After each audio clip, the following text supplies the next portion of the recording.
So this is a monthly webinar series that we're doing for community builders.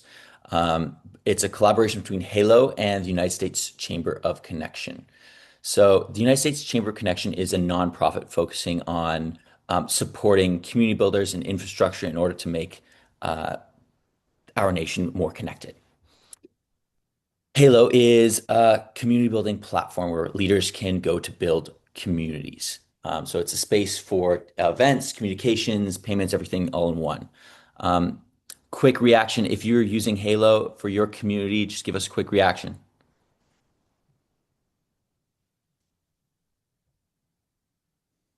Awesome. I see a couple in there. Um, so a quick introduction about me. My name is Gabriel. I'm the global head of community at Heylo. I have the awesome opportunity to work with so many incredible communities around the globe.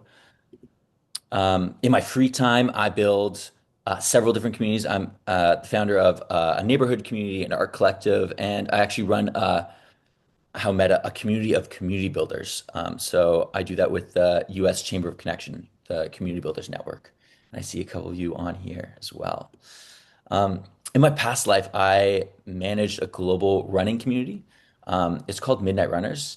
It is in 18 cities around the world, and it was my full-time job. And that was only possible by managing sponsorships. And we had global sponsorships. But sponsorships are very hard, and they bring a lot to communities. They help offset operation costs, validate your group's credibility, unlock perks for your members. Um, it's a lot more than just cash or an in-kind sponsorship. And um, I personally spent a lot of time sitting in this cold email no response loop, and um, no matter how big our global community was and um, how influential it was, it didn't really matter unless we had like a good pitch deck. And I'm really curious to hear about what Justin has to say because for so long, I was also in this state here, and I think everyone has a lot of room to improve. So enter Justin Moore, who has done $5 million in sponsorships. He is a sponsorship coach, an author, and the founder of Creator Wizard. And I'll let him introduce himself a little bit more. But listen up. Hopefully, brands will come knocking at your door. So, Justin, if you feel free to share your screen here and take it away. Let's go. All right. I got sound effects. We're going to have fun today. Very excited to be here. Appreciate the introduction, Gabriel. And two things that I'll say about your intro. Number one, we're going to talk not just about offsetting your operating costs, but making you a lot of money. So you're very healthily profitable, not just surviving, but you're thriving. Give me a 1 in the chat if that sounds good. Give me a 1 in the chat if you don't want to just survive with your community, you want to thrive. All right, yes, I want to see it here. By the way, I love Amanda, Cheryl, Jordan, Jamar, Brennan, Dominic. I love seeing your faces. So any of you else who can turn on your camera, it makes this experience way better, not just for me, but for you when you can see each other's lovely faces.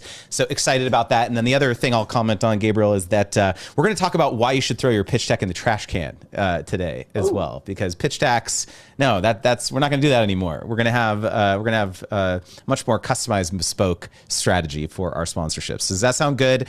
Quick pulse check here. How many of you currently have your community sponsored, or how many of you have kind of dabbled in this arena? Let me know in the chat. Drop a 2 in the chat if you have your community sponsored, or give me a sense of kind of where you're at if it's something you've tried without success. Okay, so some of you guys have some sponsorships here. Drop a 3 in the chat if you're now rich because of it, or is it just because you're just eking out a living? It's just helping a little bit. I'm curious if I'm going to see any 3s here. I see no 3s here. Dominic just got one yesterday. Let's go, Dominic. Let's go. Yeah, I don't see any 3s. So we're not rich yet. How many of you would like to be rich? Drop a 4 in the chat if you would like to be rich.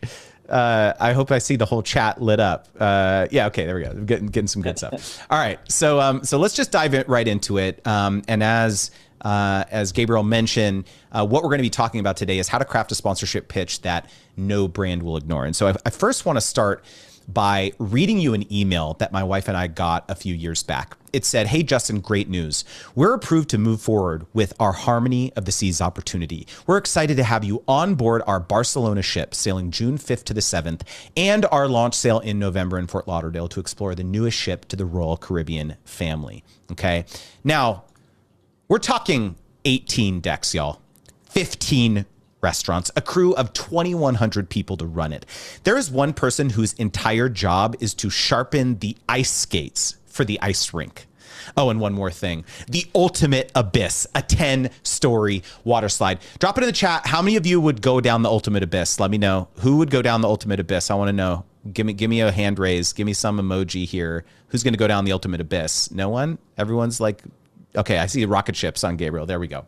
So for my wife, April, and I, this was our absolute dream sponsorship. They were offering to fly us to Spain to check out their new ship. Now you're probably thinking, okay, well, how did you get that opportunity, right? I have a community. How is this relevant to me? So I want to tell you that story. And in order to do so and to teach you how to get opportunities like that with your dream brand company to sponsor your community, sponsor your online presence for your community, we have to go back to the beginning. Because when I started out pitching brands as a creator, I sent messages that looked like this, right? Oh, I love your brand. Want to collaborate? Right? It's kind of like the meme that Gabriel shared initially, right? Drop it in the chat. How many of you have sent a DM to a brand on Instagram or on social media like this before, or sent an email like this? Come on, raise your hand, use the reactions button, drop it in the chat. How many of you have done this? Okay, Kinley, I appreciate your vulnerability here because this is a safe space, right? Like this is exactly what we did. Because back in 2009, when we first started out on the internet, influencer marketing was not a thing, right? Just as a quick reminder of what was happening in the world in 2009. The most popular phone in the world was the iPhone 3G. How many of you had an iPhone 3G, right? Which you could use to call your friends to ask them what time they were going to the theater to see the brand new movie Avatar. Not the new one, the first one, right? And then when you would get home from the movie, you would boot up your computer to watch the most popular YouTubers in the world, Ryan, Higa, Smosh, and Fred. Am I dating myself? Does anyone have any idea who these dudes are? These were the most popular YouTubers in 2009. And even though I had an incredibly promising career as a makeup artist after doing the boyfriend does my makeup challenge, right? That's a fire look, right? Right? Is that good? No? Okay, maybe not. I begged and I pleaded with April and I said, let me try and get us some discounts for our honeymoon. We had around 30,000 followers on social media at that time, but I was convinced that someone would see the value in giving us at least free stuff in exchange for promo on our platforms. And April was pretty skeptical, but bless her heart, she basically said, okay, knock yourself out. And so this is a dramatic reenactment of me in my cubicle when I still had a 9-to-5 job. And I was emailing hundreds of hotels in Asia, which is where we wanted to go. And when I say hundreds, I mean hundreds, right? And I was feeling pretty good about my chances, right? Someone is going to jump at this marketing/business opportunity. By the way, how many of you have done this? You copied and pasted the same subject line, the same email. You just swap out the name of the brand, same name of the company. Come on, drop it in the chat. Who's done this? I know some of you have done this. You guys are liars. Come on. Yeah, Jordan. Thank you, Jordan. Yes, I did this. Yes, me, Jen, Cheryl, Kinley. Yes. The problem is that I was in for a rude awakening when a bunch of my messages got sent back as undeliverable, right? Or maybe to add insult to injury, right? It was no, thanks. We're not interested. Or actually, honestly, the worst of all, it was just the crickets. I got a sound effect for that one. It was the crickets. Like, come on, at least respond and tell me no. So by the end of that week, things were not going well. But then something interesting happened. A hotel called Paradise Koh Yao in Phuket, Thailand responded. They'd give us the romantic candlelight dinner under the palms, the spa treatment for lovers, and my personal favorite, the tropical island picnic, even though the beach was kind of dirty. All we had to do was make one YouTube video about it. Right? We're over here dancing. We're over here thinking that we got the deal of a lifetime, except for one tiny little detail. For the next 6 years, that YouTube video was one of the first results whenever anyone searched on YouTube for Phuket hotels. To date, it has 578,000 views. How much do you think that was worth to the hotel? How much was that worth to the brand to be on the first page of YouTube search results for 6 years? Drop it in the chat. How much do you think that was worth to the brand? What do we think? Come on, team. What do we think? What was that worth? 10K? Wait, no, come on. 10K? 100K? 100K plus, says Cherie, 500,000? Okay, here's the deal.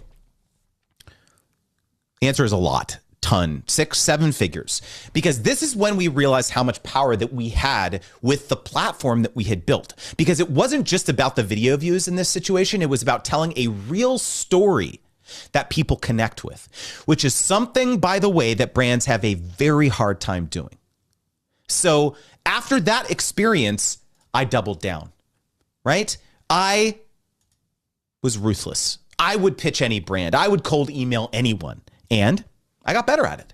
I developed strategies. I would test which subject lines got higher open rates, and I'd switch up my approach. I treated it like a business. And one of the most interesting things that I learned was that the big brands, the ones that have the big budgets, are not working with creators and community builders directly.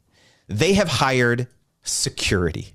That's right. It's their advertising agency, their PR agency, their influencer agency's job to protect them from things like your crappy pitch. But if you properly introduce yourself, if you get on their radar with a compelling illustration of what you can bring to the table for their client, well, then the next time they have an opportunity to fly you to Spain to ride on the maiden voyage of their awesome new cruise ship, they're going to think of you. Oh, and there's one more thing I forgot to mention about this Royal Caribbean deal. They also paid us $20,000. So for the rest of our time together, I'm going to walk you through how my wife and I have made over $5 million working with brands to date. And not only that, I'm going to share how I've coached hundreds of other creators and community builders to earn millions more. And I am talking tactics that you can take away and start using in your community today to make more money. Can I get a hell yeah in the chat? Can I get an amen in the chat? Are we ready for this? Can I get, yes, Sharif, thank you. Jowd, Harmony, Kinley, Gabriel, let's go. Okay, but first, I got to address a few of you here in this room who I guarantee are thinking, Justin, I'm not an influencer. I don't have a big following on social media, right? I just have a community. I got a running club, right? We just don't have that many people, right? We're just too niche, right? No companies would ever want to work with me, right? Anyone feel like that? Anyone raise a hand? Anyone think that this is not for them? Okay, so I want to tell you a quick story.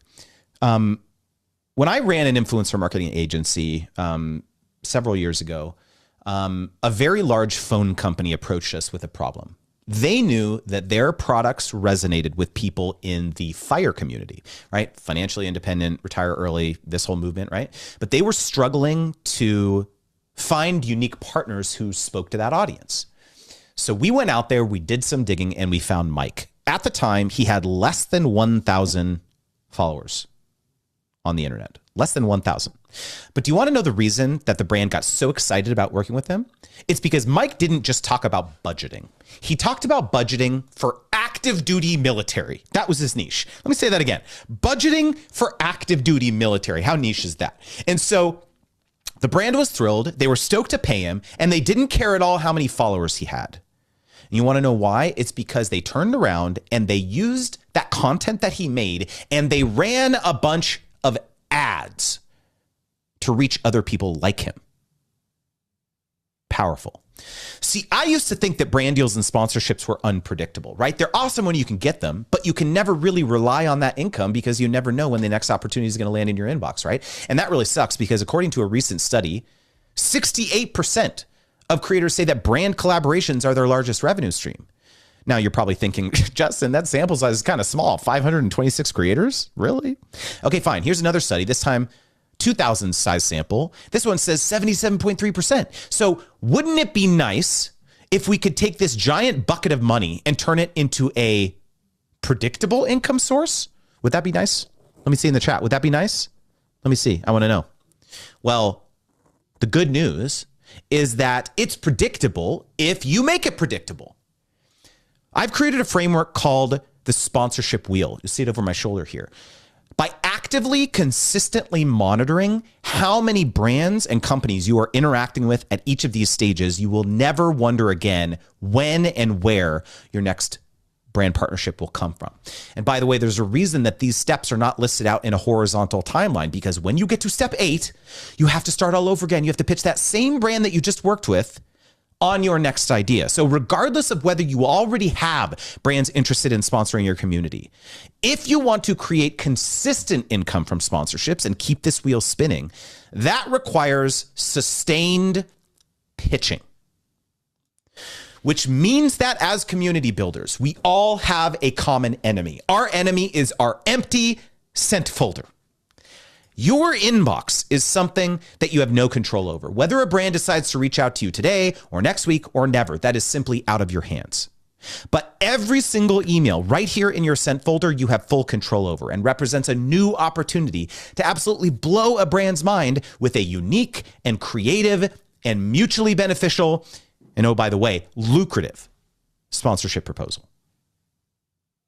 So now that I've convinced you that pitching is a worthwhile thing to do, I want to talk about how to craft a killer pitch that no brand will ignore. And I want to make sure you get your time's worth today. So I'm going to give you an excerpt from my book. It's called Sponsor Magnet. And this is the pitching methodology that I teach in there. It's called the R.O.P.E method. Okay. R stands for relevant to a campaign that the brand is either currently working on or have run in the past. O stands for organic, meaning that you can tie your pitch back to organic work or content that you've already published, activations that you've already done with your community, okay, that illustrate that your community, your audience has existing affinity for their brand. Not that you do as the community organizer. No, they don't care about you. It's about who's in your community. Authentic affinity. P stands for proof. So you can show how you've helped other brands achieve results. And E stands for easy to execute. When the brand says, yeah, this is kind of interesting. What did you have in mind? So I want to just do a quick example here. So I want to pretend that we're pitching Sarkis Tuna, and go back to that slide that Gabriel shared, all those brands that he worked with. Exchange this with any brand. It doesn't matter. I just want to show you an example here. Substitute this with any brand that you want to work with. Let's try out this pitch. Hi, I absolutely love your brand, and I'm curious, would you like to collaborate? What do you think the brand's reaction is going to be when you send them this email? Drop it in the chat. What is the brand's reaction going to be when you send them this email? What do we think? What do we think? Next, says Dominic. Ignore it, says Jen. Boo. So yeah, actually, I've got that. Right? Right? It's this, or maybe it's this one. Maybe it's that one. Right? It's like, no, come on. It's going to be one of those, right? Maybe it's like, right? Fall asleep, total snore fest, because that's what every single person that reaches out to them is saying. Is that interesting in any way? Well, let's check the R.O.P.E method. Is this relevant to a campaign that they're working on? Right? No, absolutely not. Does it tie back to organic work that you've already activated or published that illustrates that your audience has affinity? No, it doesn't. Have you shown them any proof that you're credible? Absolutely not. And is it easy to execute? Well, if the brand responded and said, yeah, we're interested, what are you going to do for them? You did not propose anything. So instead, why don't we do a little bit of research? Now, I don't care whether you are on Instagram or not, and you have that presence for your community. I don't care. Instagram is a research tool. Wow, interesting. Last May, Sarkis was talking about the benefits of the Mediterranean Diet Month. Interesting. You know what we're going to do? We're going to go ahead and make an organic post talking about the Mediterranean Diet Month before we pitch them. We're going to do some sort of activation with our community relevant to the thing that the brand cares about. We're going to get a bunch of amazing comments, engagement all around this, and then we send them this. We say, hey, Stacey, I noticed that last spring, Sarkis was touting the benefits of the Mediterranean diet. I have also been posting about its benefits recently, and my audience is hungry for more. Come on. Okay, fine.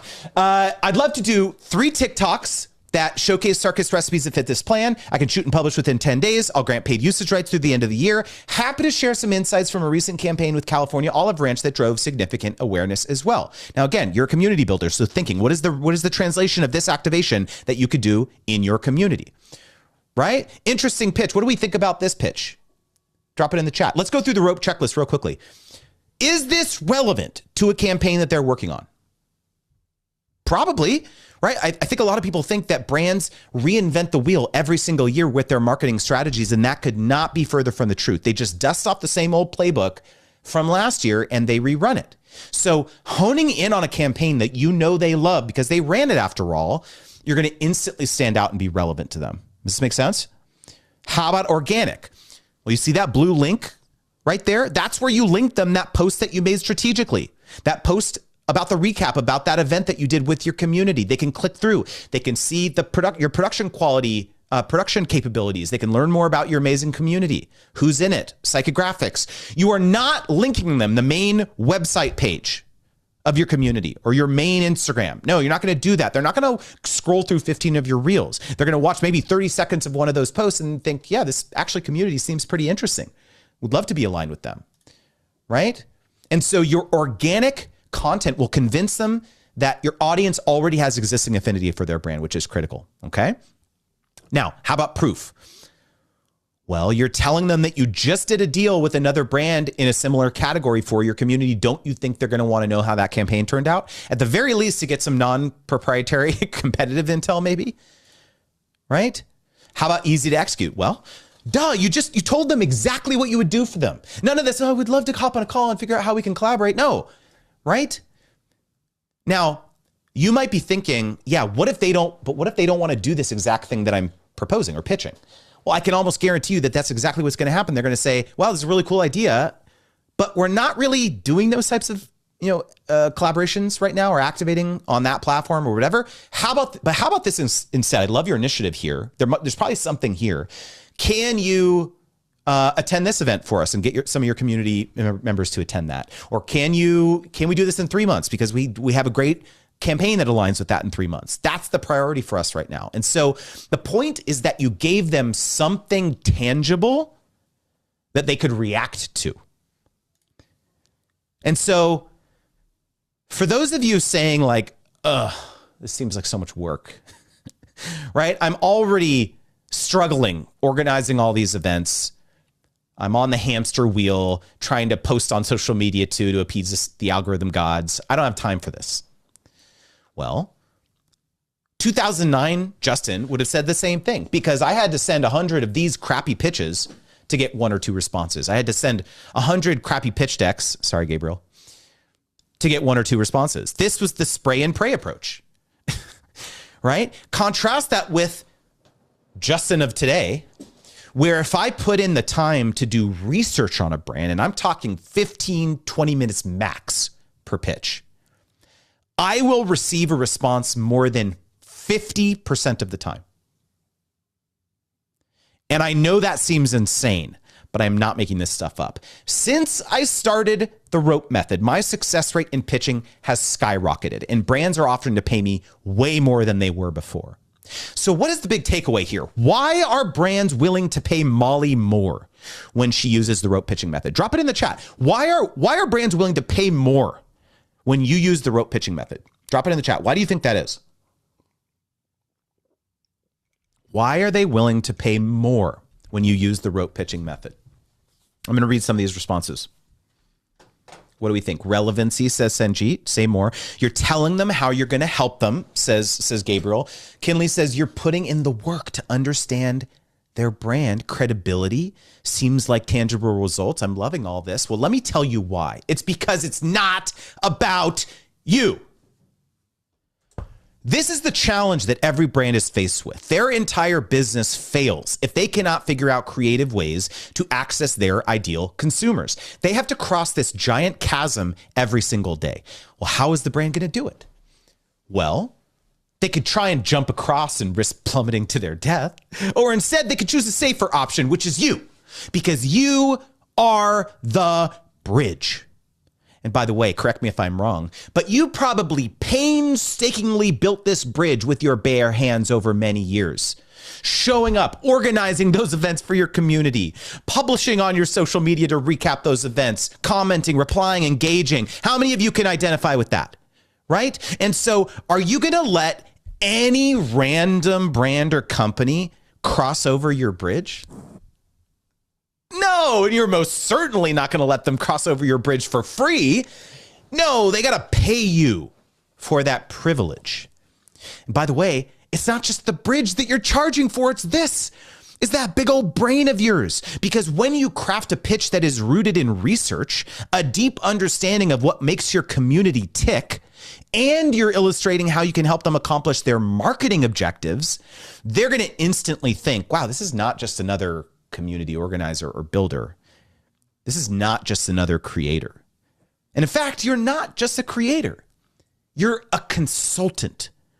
Actually, you're a production company in a box, right? When you create assets, cataloging the things that you do, you're the creative team. You're the camera crew. You edit the content. You distribute the content. And you market the content, right? And if the brand doesn't hire you, oftentimes to go out and spread the word about their brand or their product or their new launch, they have to go out there and hire a production company.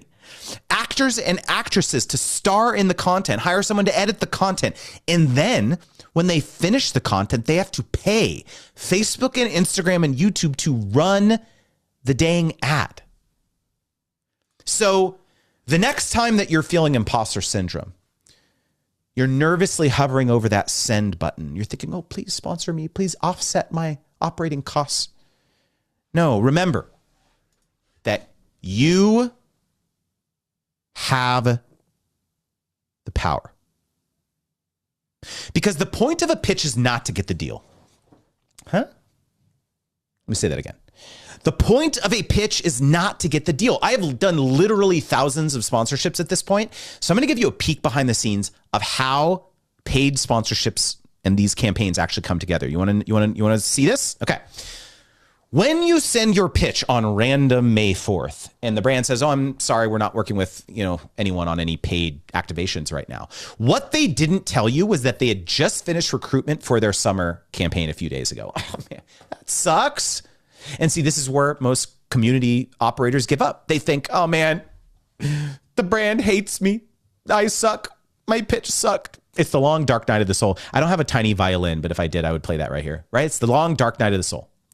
When in reality, there was no way that you could have known that they had just finalized their partners for the next campaign. But we absolutely cannot stop there, because what happens? On May 26th, the brand is going to have their next budget meeting where they try and finalize all their plans and allocate how much money each different department gets. And so at that meeting, the executive team is going to ask the head of marketing, hey, how much money are we allocating to our community strategy? Our in-person, our experiential strategy for the summer campaign. And the marketing team is going to look at each other and be like, oh, crud, we don't have an event strategy. And they realize that in order to appease their executive team, they have to reassess their strategy. And then boom, here you come, you parachute into their inbox on June 10th with an amazing article from Adweek with case studies of how other brands are killing it with experiential marketing, right? You say, oh, thought your team might find this interesting. So then that article circulates amongst their marketing team, and they're like, okay, we got to call a meeting with our internal team and talk about this article that Justin just sent us. We have to get our act together on experiential. And then boom, July 17th, you hit them again with a little organic mention, maybe a little recap from your event, shouting out their brand or their product or their industry. Oh, I thought your team might enjoy this, right? And then August 14th, the brand's going to have an all-hands marketing meeting talking about the results and the learnings from the summer campaigns. Interesting. And then, boom, September 1st, now you pitch them again with a slightly revised version of your initial pitch. And they're going to say, oh, thank you so much. This is really helpful. We'll definitely be in touch. Oh, no. And then silence until September 20th, when they finally get the green light from their CFO to increase their budget to include more experiential and event marketing on their fall campaign. And surprise, surprise, who do you think they're going to reach out to? They're going to reach out to this person who gave up way back here, right? No, they're going to reach out to you because you were at the forefront of their minds for the last 4 months providing value. So what I hope you see by now is that when a brand ghosts you or a brand says no, it's not no. It's not yet. And the point of a pitch is not just to get the deal. The pitch is step 1 of the wheel. So if you're looking to make more money, looking to learn more about how you can create your own sponsorship wheel, everything that I just shared today was a very small part of just chapter 1 in my new book, Sponsor Magnet. And I have a mission to help creators and community builders, big and small, land 1 million sponsorships in the next 10 years. So if you want to be one of them, just go to sponsormagnet.com. Thanks a lot. How are we feeling? Vibes immaculate, Gabriel? Amazing. Awesome. Does anyone have, I want to open up this next section to questions. So Let's if you do have it. any questions for Justin, feel free to put up your hand, raise your hand. Yeah, I saw Kinley has a live question. Those are my favorite. Let's hear it, Kinley. Okay. What's up? I wrote it in the chat as well, but Yeah, yeah, yeah. I feel like a lot of these brands that we pitch to, they will be like, "Oh, yeah, it sounds great. Why don't you, apply for our creators program?" And it's just Yep, like a document that you fill out and then it yep, goes nowhere and yep. you didn't get to explain who you were or anything, and Mm-hmm, it's mm-hmm. just kind of like a bullshit workaround so they look like they're interested and like Mm, looks mm. they're like really, responsive, but really it's just like a way to get you to stop emailing them. Uh, some tough love here. They don't give a shit about who you are. Hmm. You want to know why? It's because you haven't articulated to them how you're going to help them accomplish a business outcome. So I would probably have to look at some of the pitches that you've put together, but tell me, give me a paraphrase. What do the pitches look like that you send that then get that response of joining the creator program? What do your pitches say? Well, I have a mental health nonprofit for women to overcome loneliness, isolation, and depression, and I host Mm-hmm, monthly events in multiple communities mm-hmm, for women to overcome these issues. mm-hmm, mm-hmm, And I will reach out to brands and I will ask if they want to be a part of our initiative and to, provide product or something to the women of our community to mm-hmm. help with awareness for mental health. Sounds like an incredible initiative. The brand doesn't care. The brand doesn't care because there are hundreds, thousands, tens of thousands of organizations that reach out to them, especially for a global or very large brand. And regardless of what the email says, they all communicate the same thing. It's this: give me, support us, give me product, give me money. And so their default reaction becomes delete, ghost, go apply to our creator program or affiliate program, this type of thing. They don't care. And so I'm going to do an exercise with you, and I hope this is okay. I want you to tell me one of your dream brands or sponsors, and I'm going to share my screen, and I'm going to tell you how to write this pitch so that they do care about who you are. Okay. So give me, off the top of your head, give me a brand that you think would be a perfect fit for your initiative. Let me think. Let me think. Um, hmm. Olipop is like one of the ones that I have pitched to and that I've thought of. Olipop the soda. Correct. Okay. All right. Or even like, um, what is it called? It's Washington based. They're called Purple Rain is the company, but they do like sparkling ice drinks. They're in Costco and stuff. mm-hmm, That mm-hmm, is mm-hmm. Washington based, and my company is Washington based. So I've tried to pitch to them because we're like bringing it back to the Yeah. community. So the sparkling ice, that's the name of the brand, right? Yeah, Purple Yeah. Rain, I think or Is Talking this, Rain. is this it? Is this the Yeah. brand? This is the Uh-huh. brand. Okay. All right. So I'm gonna walk you through the process of how I analyze what it seems like they care about and what the angle of our pitches should be. So the very first place I'm going to go is I'm going to go to their website. I'm going to say, okay, what does it seem like they care about right now? It sounds like they have Starburst Fruit Punch seems like a new flavor. I'm looking at the banner right here. I'm seeing that they are always on Amazon. So they sell on Amazon. So it's either buy on Amazon or store locator. So the first thing that I'm going to go look at is I'm going to go look at their Amazon storefront because I want to know what does it look like. Okay, interesting. So I'm going to look through here. I'm going to look through some of their product images. I'm going to look through some of the videos that they have. These videos absolutely suck. They look like they were made by AI. These videos really suck. So I've got a pitch for you. Are you ready? I got a pitch within the first 30 seconds. I notice that you are now selling on Amazon storefront. And I was taking a look at some of the photo and video assets that you have on there. And I have this really cool idea about getting some more vibrant and lifelike videos of people enjoying your product. And we could do this at one of our upcoming community meetups where you guys come, we'll hire a videographer, we'll make these awesome assets. And the sole purpose of that will be to help you sell more units on Amazon. And we'll give you the rights to repurpose this on your website. And it's a cool initiative that you could even share maybe, you know, down here in the enriched text down here about the fact that you support mental health initiatives or something like that. Random idea. Number idea. They care about their Amazon storefront and selling more products. That's number one idea, right? Okay. The next one, Major Flavor is coming to a store near you. So if you could go to their press releases and see that they are now in a new retailer in the Pacific Northwest or something like that, we would love to have some of our community come out and support that launch initiative at that store.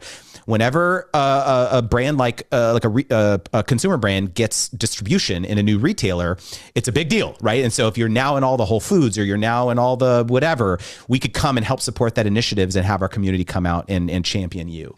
I'm going to keep going. Okay, so yeah, so there's all these retailers. Got questions. Okay, so we looked at their website. Now let's look at their social media. Okay. All right, I'm on their Instagram page now. Flavor to the rescue. What is it? What do they have pinned here? What is this? You get us. What is this? Sparkling Ice Stella. Okay. What I'm really interested in knowing is, do they have any sort of give back initiatives that would align with your, you know, the thrust of your community, right? And so that would be a very important thing to research. So what's this? Flavorful Future Scholarships. What is this? Apply now at the link in our bio. I wonder if this was a while ago, so I wonder if this is still up here. But there's some sort of $5,000 scholarship. There we go. Flavorful Futures Scholarship. Okay, so what is this about? Apply now. Description. Okay, so this is for high school seniors. But like, I just want to show you, I'm going down the rabbit hole, right? Like, what if this was, we saw some, like they're doing some sort of charitable initiative. They are clearly allocating funds to these scholarships, and like maybe this is an example. It's like, let's create the Sparkling Ice Mental Health Scholarship for people who are, you know, women who are struggling to get back on their feet after a divorce, or they're struggling to, you know, change careers, and they're trying to, you know, break into the job market and it's mentally taxing or whatever. I'm just making this stuff up on the fly, but like, this is the type of 5 minutes of research that I've done. This is what they care about. They don't care about your organization. They care about their own scholarships, selling on Amazon, selling in new retailers. And so the sentence number one of your pitch is like, I see you care about XYZ. I can help you move the needle on XYZ by supporting my community. So it's the same pitch. It's a positioning exercise though. And then you're also like articulating something very tangible that they can do. Is that helpful? Yeah, no, definitely. And what would you put in the subject line? Not collaboration with mental health community. It would be, what was the scholarship? Flavorful Futures Scholarship for mental health ? Or something like that. Or something that they care about is the point. They're going back to the relevancy in the R.O.P.E pitch, in the R.O.P.E method. That's what they care about. You think they're going to open that email? Yeah, they're going to open that email because it's something that's an initiative that they have. And so they probably think like, I should probably pay attention to this email. Perfect. Thank you so much. Yeah, you got it. Good one. Gabriel, how we doing? Can I keep rolling? Okay. Yeah, let's keep on rolling. I see a couple hands up. I think Jordan's hand up was first. Yeah, cool. Jordan, what's up? Medellin Run Club. What's up, dude? Yeah, what's going on, man? Thanks so much for the presentation. Already got the book, so Dude, Excited for appreciate that. it. You mentioned I had two questions. I put them in the chat as well. You mentioned Mhm. agencies a couple times. Is there any circumstance where you might engage an agency to more easily get to brands?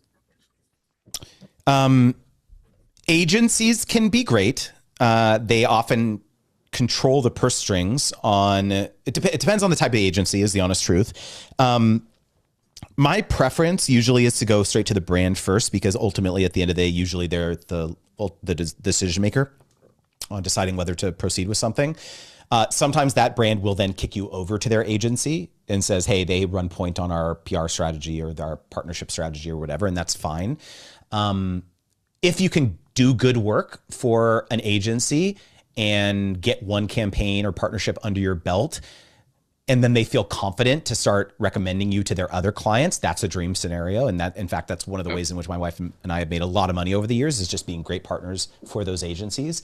And so it can be helpful. It just can be sometimes challenging to pitch an agency like, hey, I see you work with these, 6 brands and we would love to work with all of them.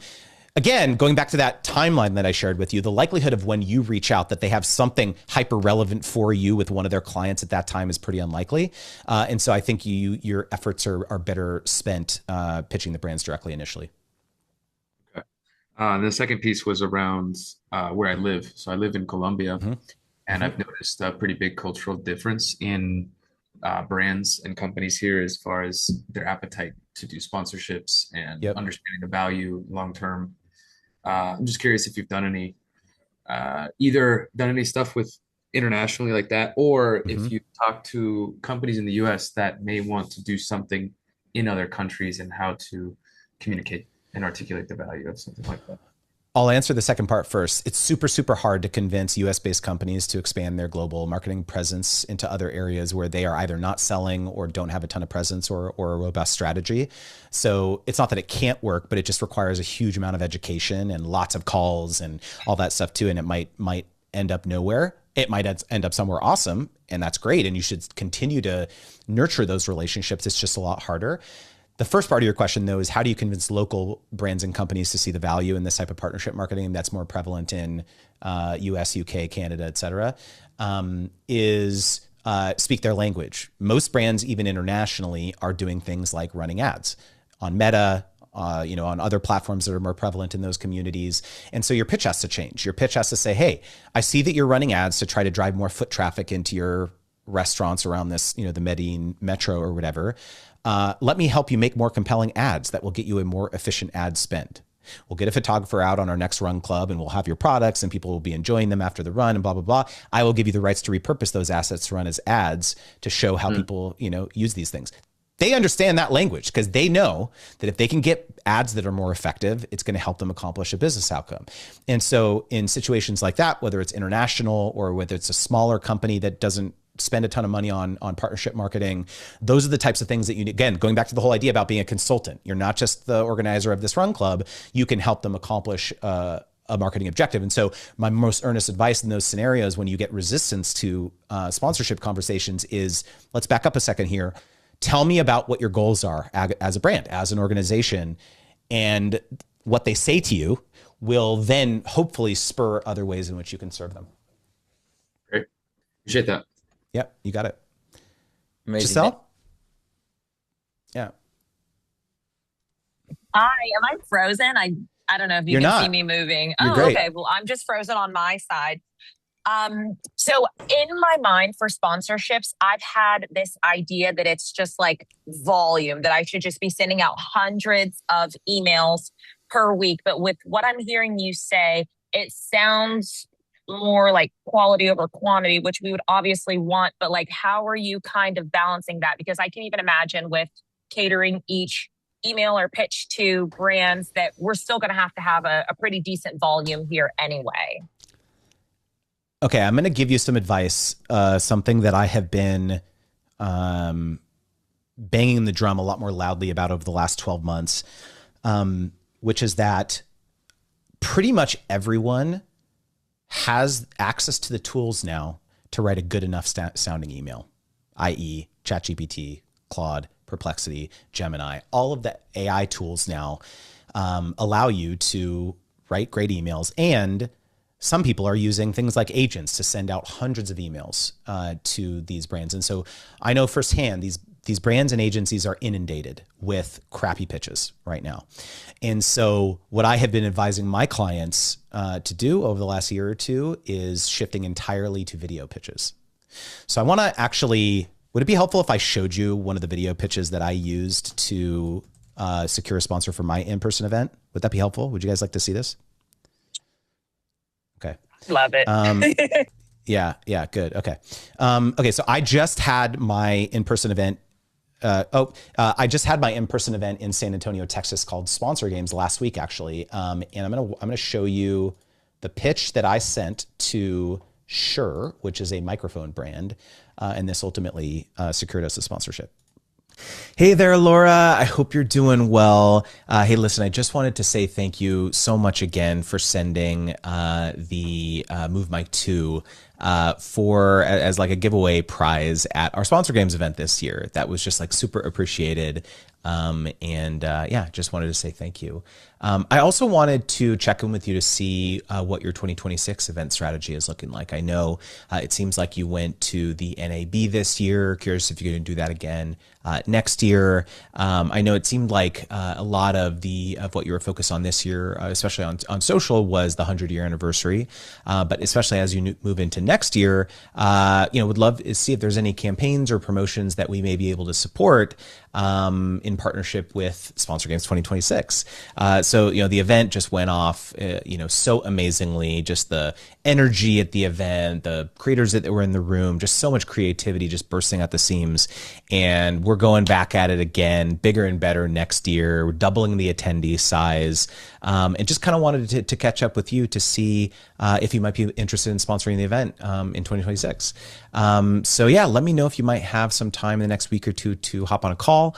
And I just have a bunch of like ideas about how we could integrate Shure into the event. The one idea in particular is that we have this game called the Produce game, where basically we gave random objects to the creators in attendance, and we say, go film a sponsored video for this object. So they had a brief, they had 60 minutes to read this brief, see what they had to do, shoot it, edit it, upload it, and then we all watched it together in the room.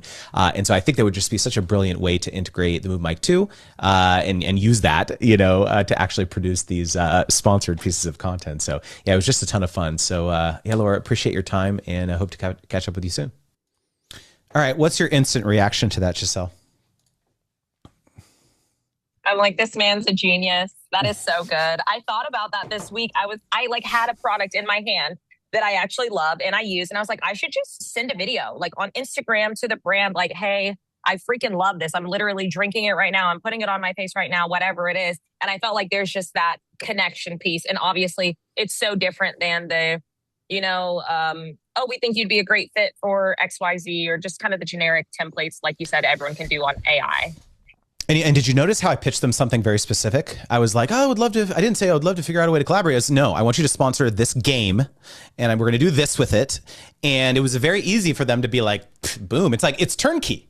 Right? It's like, yeah, oh, that sounds amazing. Yeah, of course. And so what ultimately, remember how I was talking about in the presentation that like, I pitched this thing thinking that like, hey, they would love to do this. And they came back and they were like, we love this, but we actually have a newer product coming out that we would love for you to feature. And I was like, okay, sure. Awesome. Right. And so it was like, I'm like totally down. Like, that sounds great. Right. Yeah, Kinley mentioned it was really organic and it wasn't overly edited. Yeah, it was very, do you get a sense of like, you know me from this now? Like my personality, the warmth of like, I've established a little bit of rapport just from this 2-minute video. Right. And going back to what you said, Giselle, like this took me 5 minutes to go look on their Instagram, and like, yeah, they have the 100-year anniversary. They're at the NAB. It's like, it didn't take long for me to like do a little bit of research into what it seems like they care about right now. So I just think that it's way higher leverage for you to focus on making 5 of these videos than it is sending out 100 generic emails. I absolutely love that. And so with emailing, I assume that's like your main kind of like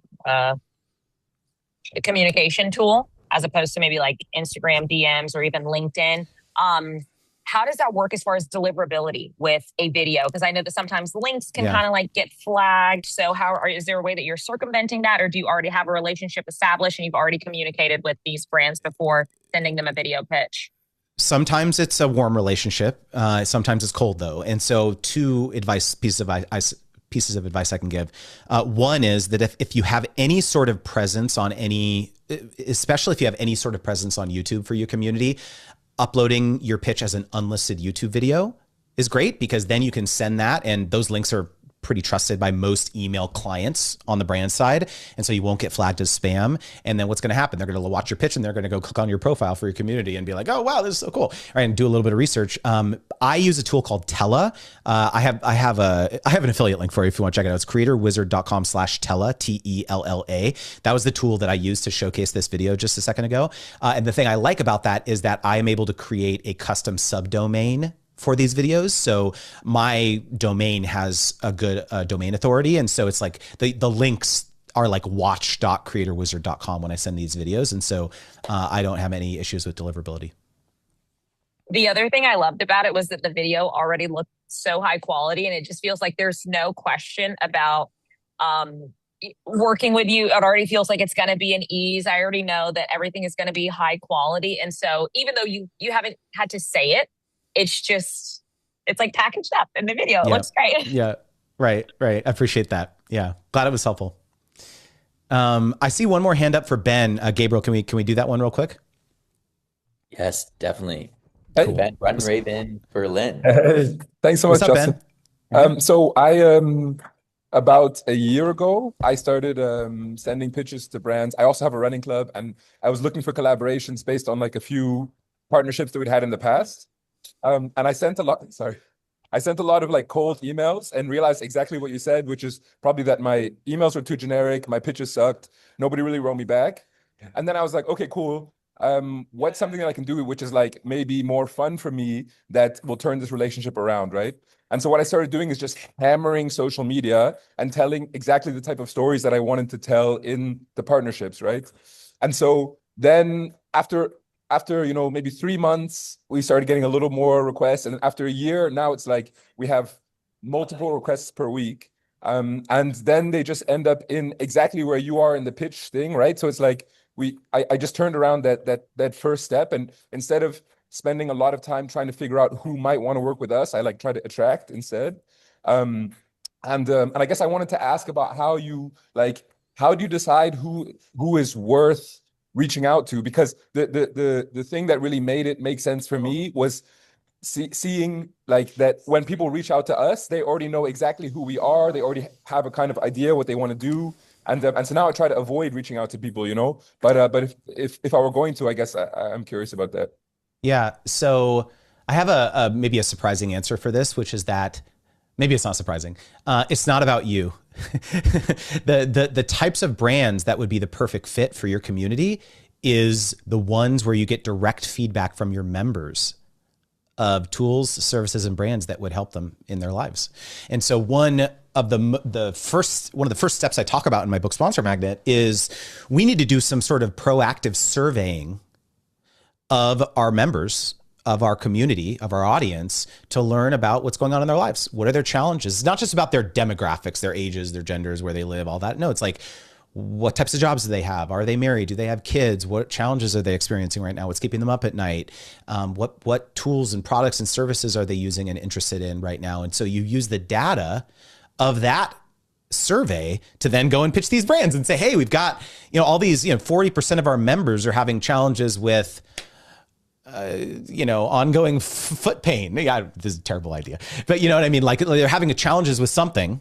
I would, a partnership makes a ton of sense here because you just released this brand new product that helps them solve that exact problem. And so that is such a better pitch now than, hey, I would love to use you. I think you'd really find value in sponsoring us. No, it's like, it's a direct problem solution positioning. Cool. Amazing. Justin, that really changed the way that I look at sponsorships and how I'm going to do pitches in the future. Because I was definitely that guy sending out that like spray pitch deck.